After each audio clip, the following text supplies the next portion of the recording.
Las voces de los soñadores se unen para preguntarle al poder. Acá empieza tu noticiero, una herramienta ciudadana.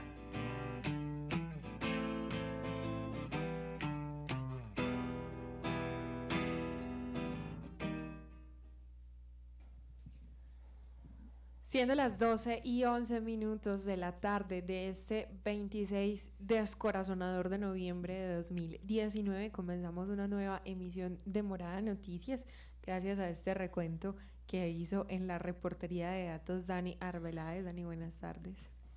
Buenas tardes a todos los que se conectan a esta hora a 1290 AM, La Voz de las Estrellas, a nuestra página web www.morada.co/radio y a nuestro Facebook Live en la fanpage de Morada Colectivo. Yo siento el día de hoy que ya uno no sabe cómo saludar. Es como una costumbre decir buenos días, buenas tardes, una cordialidad, pero no es nada bueno y no sé cómo por qué palabra reemplazar el saludo para hablar con amigos, para hablar con familiares y mirarnos a los ojos y decirnos, bueno, ¿qué está pasando en nuestro país en los últimos días? Y no en los últimos días, digamos que esto es coyuntural, pero es algo que viene sucediendo desde hace mucho. Veía un video de La Puya hace unos días sobre desaparición forzada y decía que en el 2018 en promedio fueron desaparecidas 22 personas por día en Colombia, y el asesinato de personas en Colombia por día en el mismo año es 27. Entonces eso le empieza a dar a uno unos datos y unas cifras de unas formas económicas, de unas formas políticas, de unas formas sociales, de unas formas de relaciones ciudadanas con el Estado y con todo nuestro entorno que nos muestra que estamos muy rotos y que lo que está pasando en este momento es precisamente muchísimos jóvenes que estamos intentando resistir desde la rebeldía amorosa. Con este dato que nos acaba de lanzar Dani, me recuerda una pregunta que había escrita en uno de los carteles de la movilización, de la primera movilización del 21N. Completamos 5 días ya de paro en Colombia. Muchos sectores están ahí de nuevo luchando por los derechos como la educación, la salud, el trabajo digno, la desmilitarización de las ciudades, entre otras muchas exigencias, y la frase es: ¿qué cosecha un país que siembra cuerpos? Con esta pregunta tan tesa le abro el micrófono por allá en la consola a York Varela. ¿Cómo estás, York?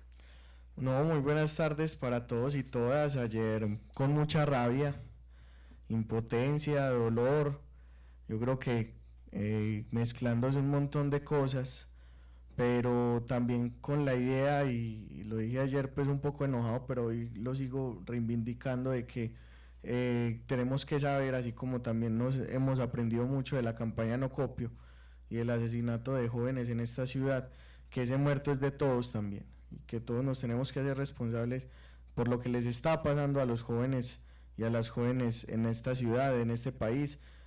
Ayer fue Dylan, también fue Brandon, quienes perdieron la vida por que finalmente pues están en un país que les arrebata sueños, que no entienden nada sobre cómo funciona, cómo es la juventud, pues que tampoco es una gran fórmula, pero uno tiene que saber que también hay que construir un país para los jóvenes, para los y las jóvenes, y eso implica también entender cuáles son las dinámicas de placer y un montón de dinámicas sociales en los que habitan ellos, pero que claro, no somos capaces de mirarlos a los ojos, y solo estamos mirándolos a los ojos ya cuando infelizmente están perdiendo la vida. Teníamos también esa crítica del Comité del Paro que recién se levanta, de ese llamado al diálogo que hizo el presidente Iván Duque después de este paro nacional, que lo hizo también pues como una semana después, como por allá, como el miércoles, cuando se hayan aplacado los ánimos, digo. Y además de eso, en este comité, aunque es muy valiosa toda su lucha, sobre todo la experiencia sindical que tienen, la manera como convocan los sectores de la sociedad civil, No hay mucha presencia de jóvenes y mientras tanto jóvenes como mencionaba George, como Dylan y como Brandon están muriendo en las calles. Buenas tardes al joven de esta mesa de redacción, Felipe Palacio, de Editores de Ciudad, que andaba conversando de paz mientras otros tuvimos que reportear noticias de guerra. Buenas tardes. Iba a empezar diciendo algo, pero se me escapó. Buenas tardes, es un gusto estar con ustedes, aquí Felipe Palacio. Es muy difícil cuando uno quisiera ser parte de algo y no puede, y quisiera apelar a esa cortinilla de nosotros, ya que las musas me iluminaron, pues que dice que el Estado no nos deja enamorar. Y también menciono lo de nosotros por algo que explicaría ahorita, y es el asunto de que no sé, no hay posibilidades, no hay muchas de las posibilidades en algo estructural de esta sociedad para que uno pueda sentir dicha en el día a día. Y ese decir nosotros ya es bastante significativo, pero es una posibilidad que muchas personas no tienen dada. Entonces, por eso quisiera hacer hincapié en el nosotros y en el hecho de que no hay muchas posibilidades para llegar a lo que más anhelamos. ¿Cómo vivir a pesar de Colombia? Dice Pipe. Hay personas, infortunadamente hoy hay un nombre en la lista de esas que no pudieron vivir y que el Estado, de una manera directa o indirecta, les arrebató la vida. Dani, como mencionaba York, ¿quién era Brandon Selly?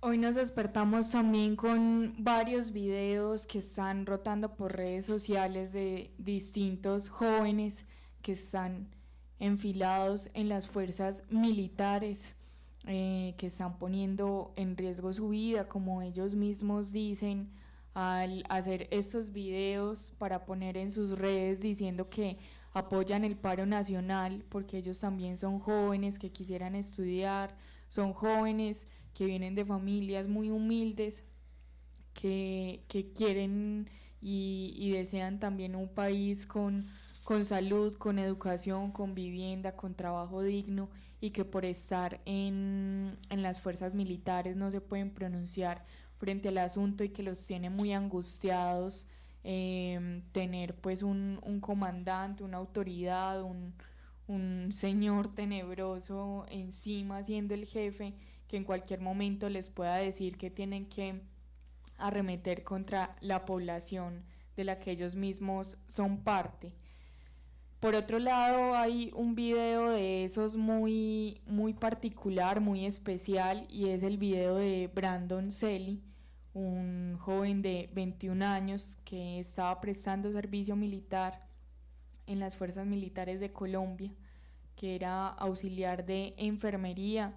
Hizo un video de alrededor unos 4 minutos y medio hablando sobre muchas cosas que le dolían de este país, sobre la educación, sobre lo que él se soñaba siendo enfermero, cómo le hubiese gustado seguir avanzando en sus estudios, porque estaba de acuerdo también con el paro nacional que estamos viviendo en este momento.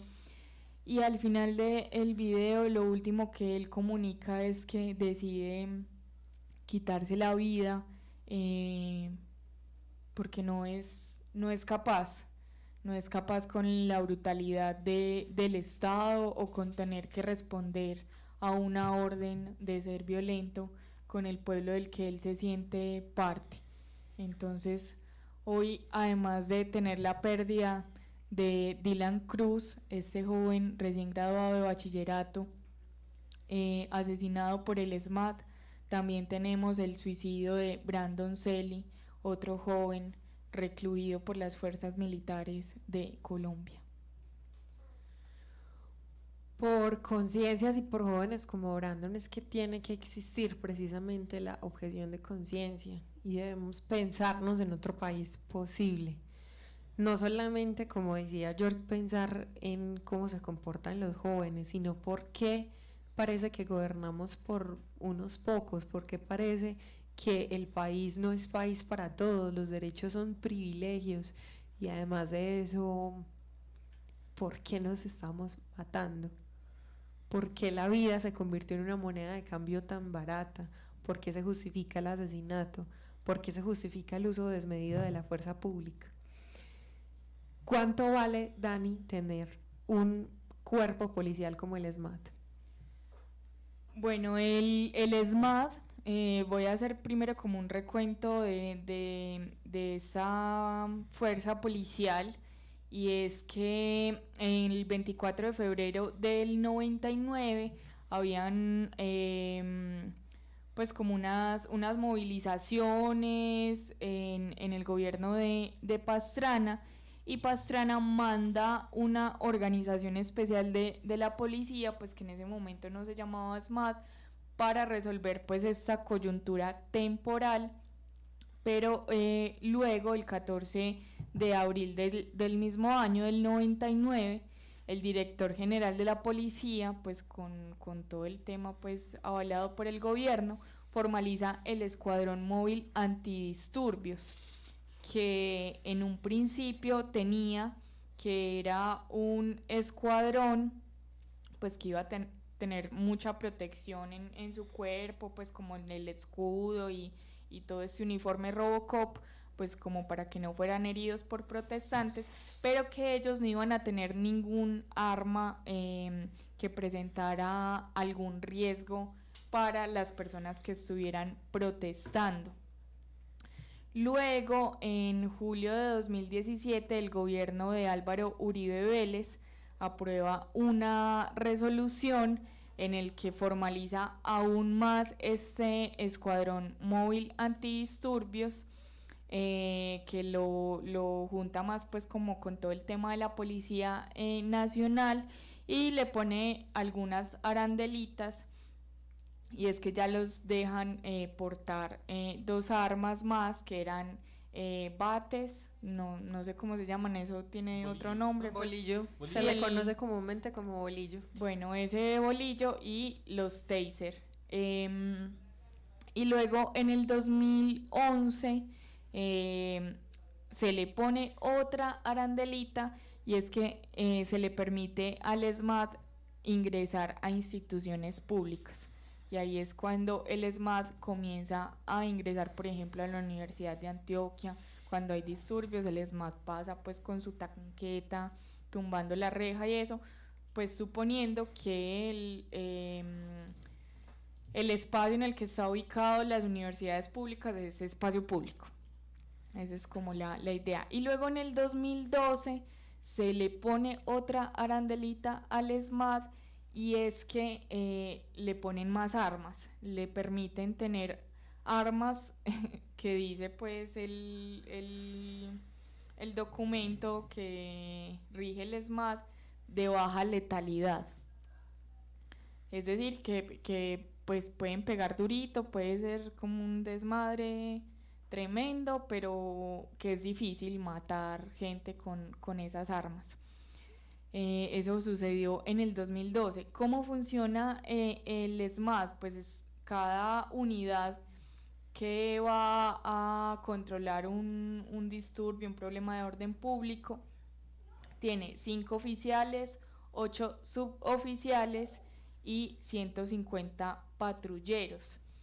Cuando el disturbio es como pequeñito, mandan 50 patrulleros, es como lo mínimo que mandan.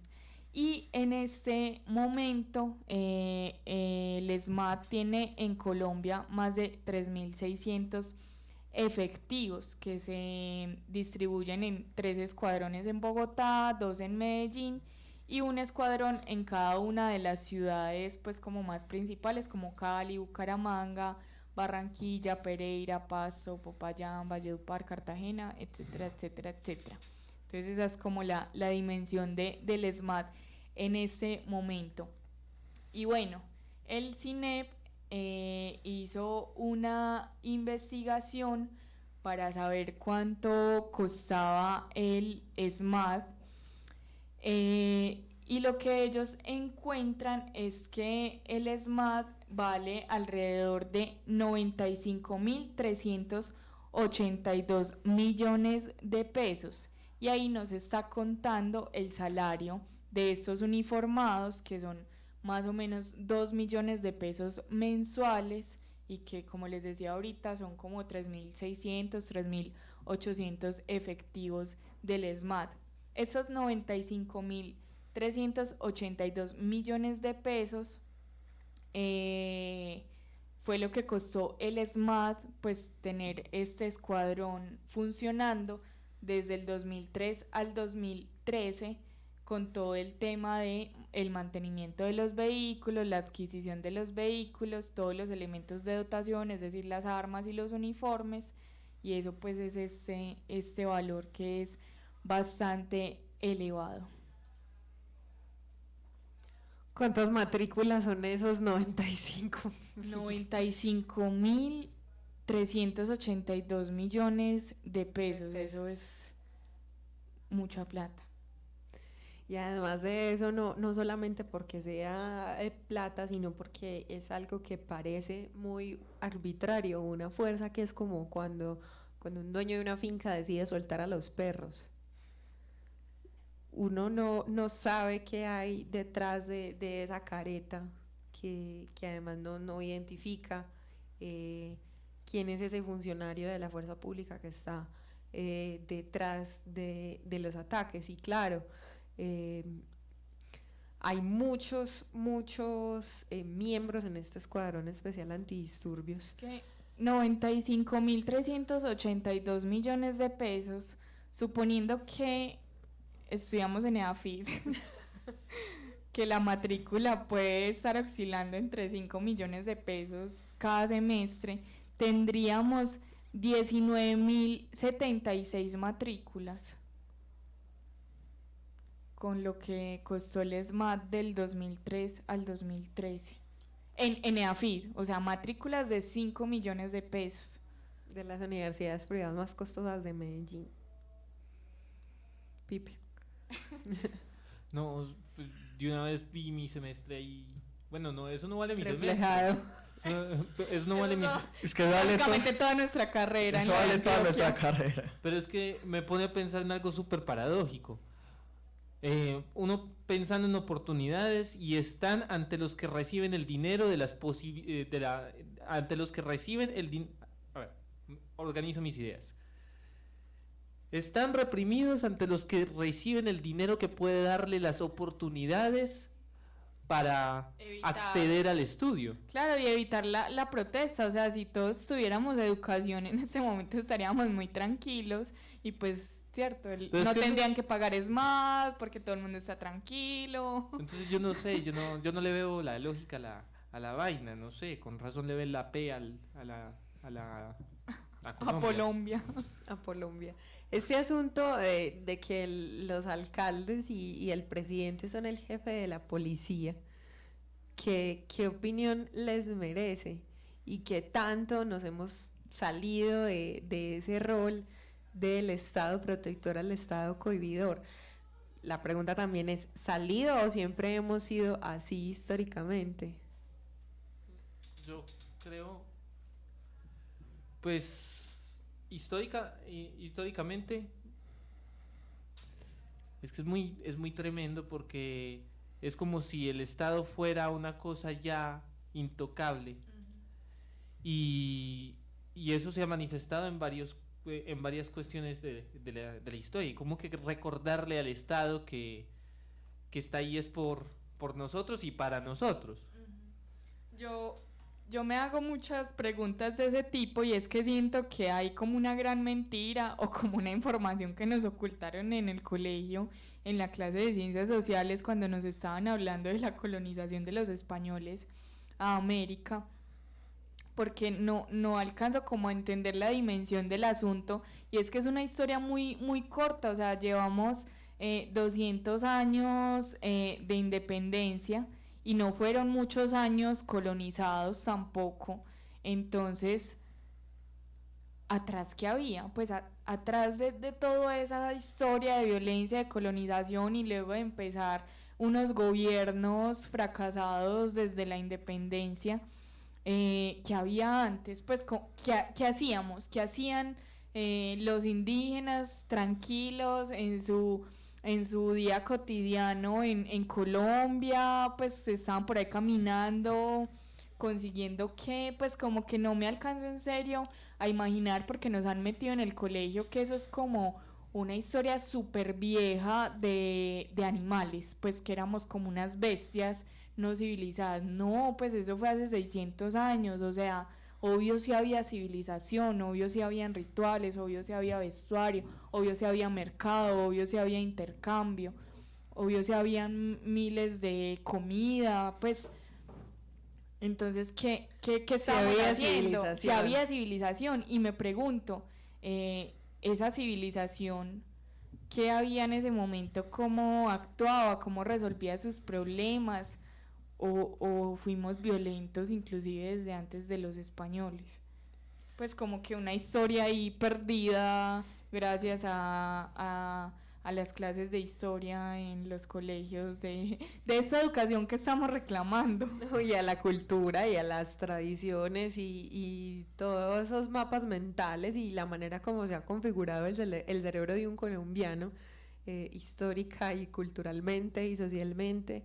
Y precisamente aunado a eso va nuestra crítica de por qué seguimos pensando que algo falla. Pensamos que todo falla y a lo último sí pensamos en ese victimario, en esa persona que ataca.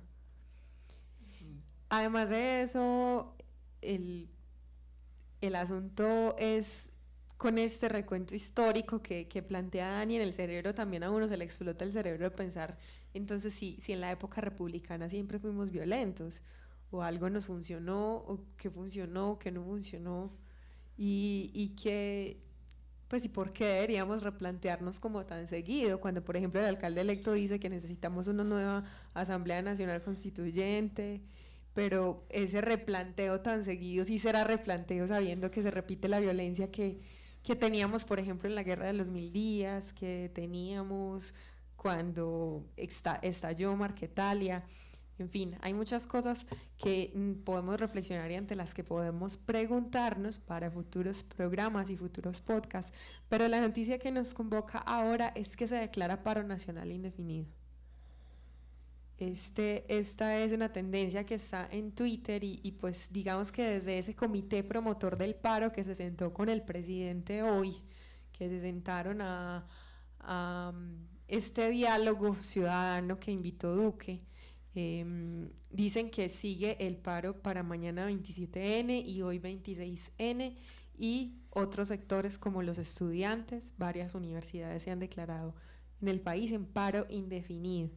Escuchemos, Dani. Antes de decirte eso, pues acá estamos siguiendo la cuenta de Twitter que se llama @lecuentolau, en el que dan información sobre la Asamblea de la Universidad de Antioquia sobre todo, pero también sobre la Asamblea Nacional de la Universidad Nacional y de otras universidades.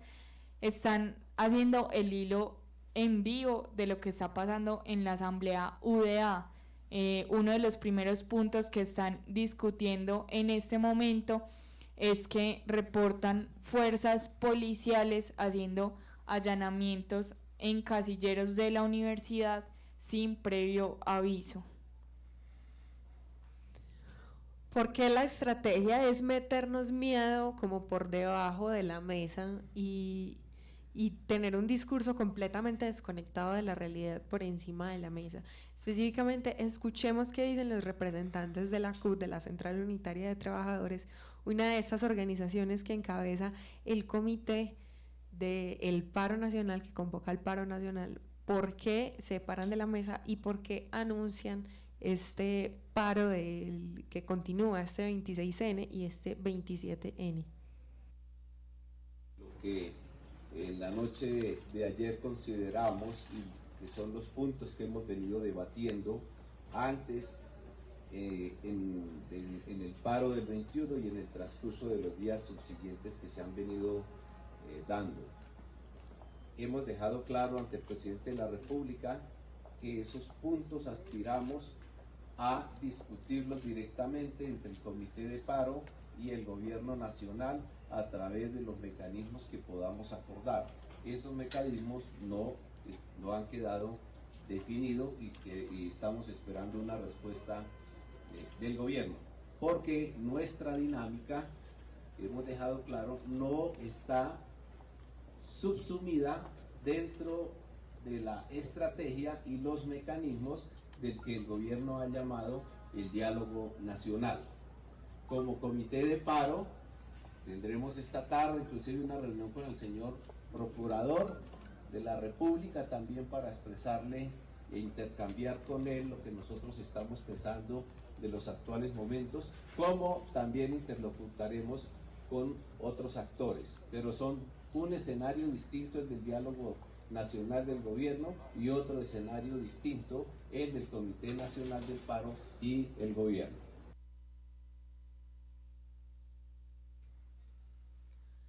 Y finalmente, ¿qué queda después de estas jornadas de nuevo convocadas? Estamos pendientes, como decía Daniela, de las asambleas de las universidades, al menos las de Medellín, y también quedamos pendientes de todas esas citas que quedan para hoy en la tarde. Sigue la asamblea, pero también qué vamos a tener en el resto de la ciudad y dónde se va a empezar a congregar la gente para más protesta, para más cacerolazos, para seguir pidiendo en un día como hoy por el respeto a la vida. Por ejemplo, en la transmisión de Facebook Live saludamos a Andrés Usma, que nos comenta y nos ve mucho. Muchas gracias, Andrés. Dice: esta noche los invitamos a continuar nuestra protesta en Envigado a las 8 de la noche.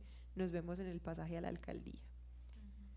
Y por otro lado está varias concentraciones programadas para el día de hoy a la 1 de la tarde en la Universidad de Antioquia. Eso es a las 11. A las 11 de la mañana fue en la Universidad de Antioquia, que fue el comienzo de la asamblea. Luego a las 12 comenzó la concentración en FECODE, que debe estar sucediendo en este momento. A la 1 de la tarde, es decir, en media horita, van a estar ahí en el puente de Coca-Cola. A las 2 de la tarde en el Politécnico Jaime Isaza Cadavid. A las 5 de la tarde en el Parque de los Deseos. A las 6 de la tarde en Carlos R. Restrepo, que es donde se invita también a la velatón por el joven Dylan Cruz, y a las 7 de la noche en La Milagrosa. Además, la invitación que se ha hecho durante todos estos días, y es que podemos comenzar el cacerolazo cada uno desde nuestros barrios y que el vecindario se vaya uniendo. Entonces seguramente en cada uno de los sectores de la ciudad va a estar ahí alguien iniciando, y si usted lo ve, péguese con lo que sea, con el termito de agua, así no tenga la cacerola ahí en mano. Juntémonos, que eso es lo que nos empieza como a llenar de esperanza también en estos momentos de crisis, y es estar juntos. Quiero citar un adagio popular aquí que en esas discusiones familiares llegaba a mi mesa anoche, y es porque los jóvenes estamos protestando, y a veces esa visión adultocentrista, que es la misma que dice York que es la culpable de la que estén asesinando a nuestros jóvenes, también es la misma que dice ni siquiera saben por qué están tocando la cacerola. Pero para eso pues tenemos nuestro numeral Es para una tarea de este jueves. Los invitamos, gente joven, millennial, centennial y todos esos renegados por su edad de parte de esa visión adulta y acartonada de esta sociedad. Numeral: se metieron con la generación ¿qué? Esa es nuestra pregunta de esta semana. El jueves vamos a conversar en torno a cómo somos los que estamos luchando, tocando la cacerola, saliendo a marchar y pidiendo por más educación y más justicia social en este paro. Sí, unámonos a esa tendencia en redes sociales. Se metieron con la generación ¿qué? Leíamos ya el día de ayer algunas frases, y es: se metieron con la generación ¿qué? empezó a navegar en internet a 56 kilobytes. Tenemos toda la paciencia para seguir en este paro. Pipe, ¿qué decís? ¿Se metieron con la generación qué? Se metieron con la generación que utiliza cacerolas del ejército para tocar En protesta. para tocar en protesta. Y estoy cogiendo el ejemplo de Santiago Sánchez. Saludos a Santi, que no nos olvide, que vuelva, que lo extrañamos mucho en esta cabina. Se metieron con la generación que tiene contratos de prestación de servicios con 30 días hábiles de pago. Tenemos toda la paciencia para seguir en el paro. Y se metieron con la generación que tiene que metérselas con el ICETEX. Se metieron con la generación que no se va a pensionar. Y el aporte de Yorkie para cerrar, porque dejemos conversación para el jueves. Sí, la puse en Facebook ayer. Se metieron con la generación que ni siquiera va a alcanzar a pagar el metro de Medellín y sin embargo lo considera, entre comillas, patrimonio. Amén. Si quieren ver más datos del metro de Medellín y esa mirada que le pusimos en nuestro corruptur de la semana pasada, estamos por ahí tuiteando en @moradamed y @moradanoticias. Es hora de conocer las noticias más duras de Antioquia en la voz de George Varela.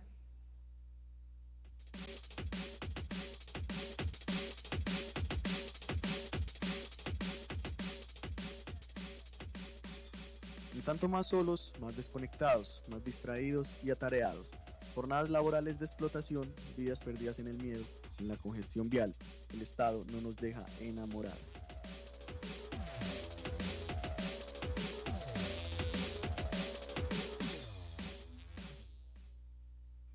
Bueno, infelizmente la lucha y esa guerra en el Bajo Cauca, que también nos ha dejado tantos asesinatos, continúa. El día de ayer fue asesinado un líder social, un encargado, un director de la Junta de Acción Comunal de una vereda en el municipio de Ituango. Estuvimos escuchando al coronel Giovanni Buitrago, quien especificó y habló un poco sobre lo que aconteció el día de ayer con este líder social. Respecto al caso del presidente de Junta de Acción Comunal, al corregimiento de Santa Lucía, del municipio de Ituango, el día de ayer llega un cuerpo sin vida con impactos de arma de fuego.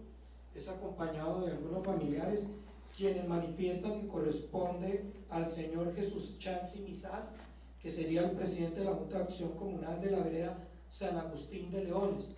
La información que hemos recibido es que habrían llegado 3 sujetos con armas de fuego y sin mediar palabra impactaron su integridad física. En este momento se ha desplazado una comisión de policía judicial del cuerpo de élite para, en coordinación con la Fiscalía General de la Nación, adelantar la investigación correspondiente. Y esta región del Bajo Cauca no solamente es Ituango, sino también Cáceres, también Valdivia, y otro municipio que está muy azotado por la violencia es Tarazá. Vimos noticias de esas veredas del Bajo Cauca que son muy rurales. En este caso, pues varias veredas de Tarazá tienen una denuncia por parte de organizaciones defensoras de derechos humanos de presencia de grupos neoparamilitares en las veredas del municipio. Representa un riesgo para la vida de las personas que están en estos territorios porque están confinados, es decir, no tienen libre movilidad dentro de su territorio, no se han movido, no han regresado al pueblo, no han podido abastecerse, y también pues desde la coordinación Colombia, Europa, Estados Unidos, esta es una de las más fuertes denuncias. Es una situación de la que el ejército no se encarga, de la que la policía de Antioquia no se encarga. No sabemos de qué manera están sus manos atadas, pero exigimos respuestas, ya que está toda la fuerza pública volcada en las ciudades hacia estudiantes, hacia gente con cacerolas, en lugar de atender grupos neoparamilitares que dicen los habitantes de estos territorios que es necesario atender, y están ahí. O sea, es un fenómeno que históricamente no se ha podido erradicar, que además tuvo un tratamiento inadecuado por parte desde su mismo nombre, desde su misma denominación. ¿Ustedes no les pasa que cuando están con cualquier persona conversando, dice uno guerrilla o dice FARC y todos pierden la cabeza y dice abuseo paramilitares y es como muy normie? Sí, pues tranqui, fue un proceso de desmovilización muy bien llevado. Todo con los paramilitares ha salido bien en este país según el gobierno, los medios de comunicación. Colombia. Estos nuevos léxicos ¿Cómo que nos irá, imparte cómo irá el nuestro trámite gobierno? de cambio de nombre? ¿Eso en qué irá el trámite? ¿Cuánto vale cambiarle un nombre a un país? Vale, bueno, yo de hecho no creo que valga. Yo creo que No, pero lleva sí, tiempo. sí debe costar lleva porque hay que tiempo. cambiar todos los papeles. No, pero no me Los refería. billetes. El no me- membrete del presidente donde firma que dice Colombia, ya de No, pero no me Colombia. no me refería a eso, no me refería a eso, me refería a Pipe está una. hablando de los costos simbólicos y sociales. Bueno, sí. Pasar de Locombia a Colombia. No, yo creo que lleva mucho tiempo con acciones funestas, porque el nombre no es el nombre en sí, sino que el nombre está vestido de las acciones que llevaron que lo revisten. Entonces, cuando uno menciona Colombia en el extranjero, ya lo asocian con algo, le ponen un vestidito. Y, Tenemos un vestido y bien feo. Exacto, y ya uno empieza también a ponerle un vestido con muy mala apariencia y es una lástima. Tampoco sabemos si esa P es por la P de Pablo, con eso que decía Pipe, esa imagen que tenemos en el exterior. Para terminar la ronda de noticias, una noticia un poco más local de uno de los temas que también nos preocupa en este noticiero, el tema ambiental. Muchas de las rifas que se hacen en el municipio de Envigado es por la riqueza que tienen en árboles y cada vez los quieren tumbar más. ¿De qué se trata este nuevo caso del tema que estoy hablando, York?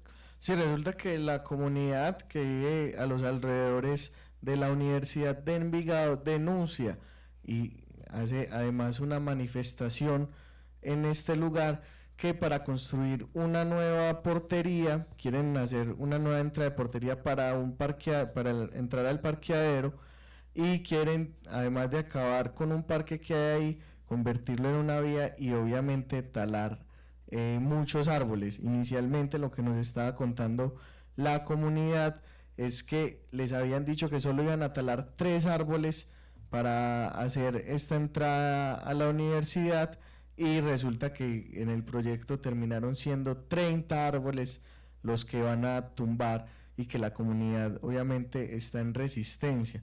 Tan en resistencia es que un señor de estos habitantes, luchadores comunitarios de este sector, se amarró a un guayacán que hay precisamente al todo el frente del lugar donde quieren hacer la nueva portería y a donde quieren hacer una nueva vía tumbando esos árboles.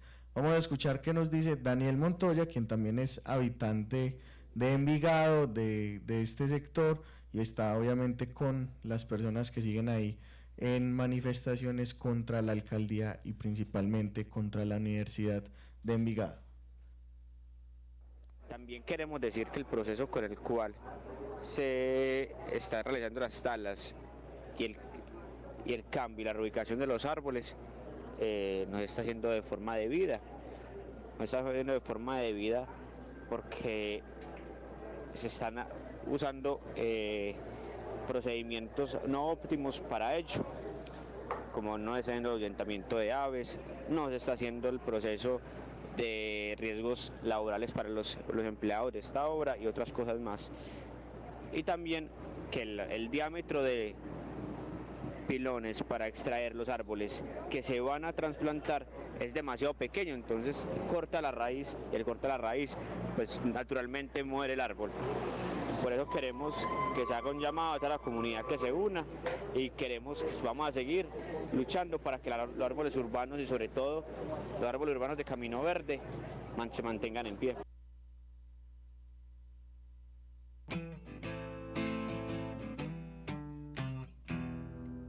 La ciudad ciudad, el barrio, la cuadra, la esquina. A esto suena Medellín.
Ahí estamos escuchando a Crew Peligrosos con su canción Marcapasos, que bueno, todas esas canciones que también nos invitan a movilizarnos y que hablan un poco de cómo ha sido la lucha, que es una canción pues de hace varios años ya, pero que uno siente que la letra sigue ahí en contexto. Para terminar con las noticias y la conversación de hoy, también es una suerte de resistencia que por mucho que por todos lados nos bombardeen, nos quieran meter por los ojos, por las orejas, por la nariz, la guerra, que todas las noticias sean acerca de hechos violentos, sigue habiendo conversaciones de paz. Este sistema tripartita de justicia, reparación y no repetición que se creó con el acuerdo de paz sigue funcionando, entidades como la Comisión de la Verdad, como la JEP siguen resistiendo, y precisamente pues del encuentro que hubo esta mañana nos va a contar Pipe. Sí, Laura, temas como lo simbólico, lo histórico, en la naturaleza de la JEP se abordaron hoy en la Universidad de AFIT, en un foro con figuras como Orlando Melo, historiador, y como Marta Villa, la directora de Corporación Región. Y el magistrado Alejandro Buscaremos ese apellido, el magistrado de la JEP, sí. Sí, es que lo hubiera copiado si el celular me hubiera dado para ello, pero me decía nombre muy largo, pero no, se me olvidó. El caso es que, bueno, estuvimos en este encuentro que, en mi opinión, fue bastante interesante debido a las subjetividades que se... Alejandro Radamelli es el apellido que estabas buscando. Eso, Alejandro Radamelli. Debido a las... Ramelli, no como Falcao, Ramelli. Radamelli Falcao. Ramelli. Debido a los valores que se tocaban ahí y a las singularidades que estaban frente a esos micrófonos. Orlando Melo con todo el bagaje histórico, Marta con toda su experiencia en lo social y Alejandro con toda su experiencia jurídica, y también caer en cuenta primero en la diferenciación que se hacía mucho entre la JEP y la justicia ordinaria, entre los valores que se les daban a pues la importancia que se le daba a las víctimas. Todo esto lo menciono porque también se dio la oportunidad en el foro de conversar sobre el olvido en que caen estos espacios por parte de la falta de interés de los medios de comunicación. Yo creo que es necesario mencionar dichos espacios porque no considero que sean espacios mínimos. Creo que son de gran envergadura y que no se deberían delimitar simplemente a los muros de una universidad, sino ir más allá de ellos. Sí, con eso que dice Pipe de la importancia de los medios de comunicación, dale, termina primero. Y antes, aprovecho para enlazar con temas ya tocados anteriormente, porque también se tocó lo alejados que estuvieron los medios de comunicación del encuentro que estuvimos en lo de la Comisión de la Verdad. El encuentro por la verdad del pasado viernes. Exacto, que se mencionó ayer. Yo simplemente vi a Teleantioquia. Allá no había ninguno más y fue un encuentro hermosísimo. También en dicho evento se le hizo homenaje a Dylan Cruz. Antes la directora de Corporación Región se encargó de ello. Le extiendo mi agradecimiento por ello si nos está escuchando. Y aunque no creo, porque no creo que se haya terminado el encuentro. Pero nos podrá escuchar y también podrán ustedes escuchar este noticiero en diferido por nuestros canales, que hay el video en Facebook, también estamos en YouTube, en el canal de Morada Stereo y en Mixcloud, nuestro canal de podcast. Bien, y listo, eso fue lo que pasó hoy y espero que podamos acceder más a la información sobre estos lugares que son para nosotros y por eso no los quieren ocultar.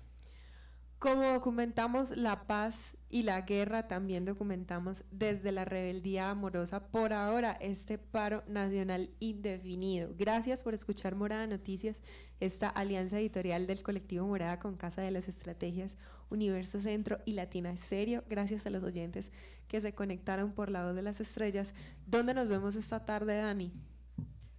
Bueno, esta tarde, como les decía hace un momento, hay varias concentraciones.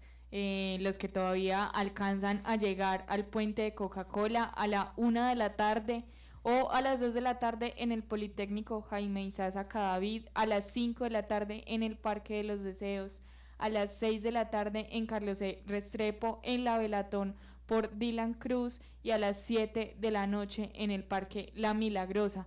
Además, mañana tenemos el toque de dignidad, que será con nuestros parceros de Ciudad Frecuencia.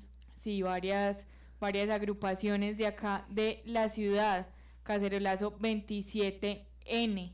Entonces está una concentración en el Parque de los Deseos a las 4 de la tarde, con una primera opción que la ruta empieza en el Parque de los Deseos y termina en el Parque del Salvador, ahí en Bicentenario, Buenos Aires, o la opción 2 es una que comienza en el Parque de los Deseos, pasa por lugares distintos, no por el periodista, y termina en el mismo Parque del Salvador, para terminar en este toque a las 6:30, toque de dignidad.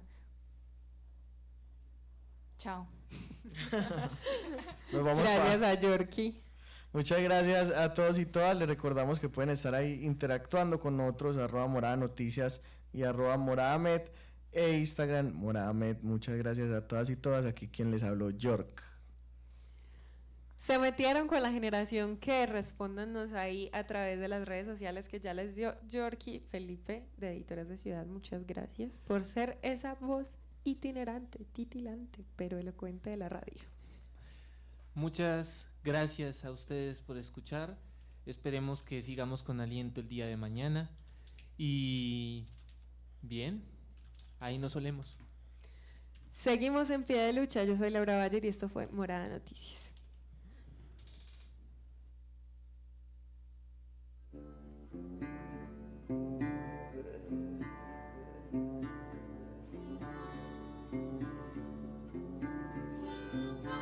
Morada Noticias, una herramienta ciudadana para hablarle al poder y mapear el placer.